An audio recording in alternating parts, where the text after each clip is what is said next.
In our quest to teach empathy and social awareness and how to teach kids how to put a space between their thought and what comes out of their mouth, it's really all about boundaries, just like we have physical boundaries. So I want to kind of give, if I can, kids, young kids, older kids, doesn't matter what age, kind of a visual for that. How do you visualize that in your head? Because we know that if we can visualize something, we have a better chance of actually remembering it and thinking about it on the fly. So before you say something to someone, before you type something to someone, I want you to put a space between that thought and that action. I want you to have a boundary, and I want you to have some social awareness so that you don't hurt people's feelings or potentially hurt people's feelings. So what I'm thinking about is filters, how to think about a filter. So what I'd like to do is bring into my classroom a bunch of different filters, and just like we would a science experiment, we can do this with some social emotional learning.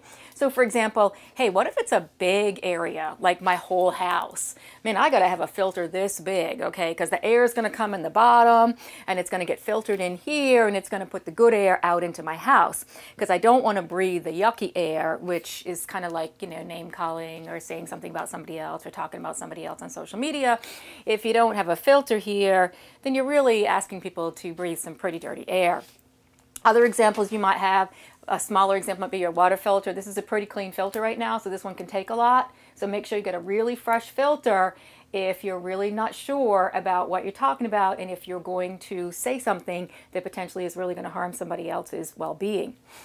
So you could even use something household like your coffee filter. I like to leave the dirty grounds in it when I do it, and so I always run into the teacher's room or whatever and say, hey, I need that you know, yucky coffee filter.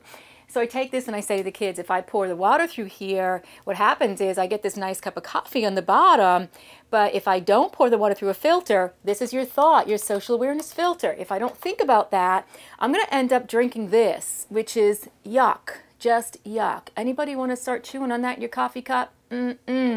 So you know what? Don't send it to somebody else to chew on, all right?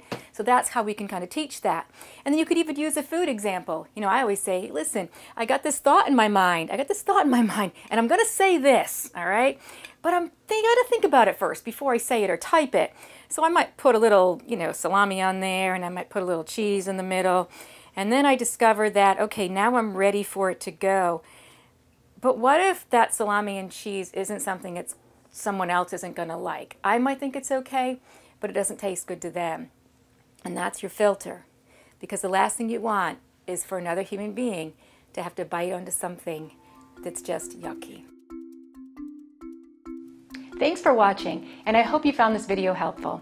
If you did, make sure to like and subscribe so you never miss another video. I speak and consult on school behavior, and I love to help districts solve some of these problems. See you next time.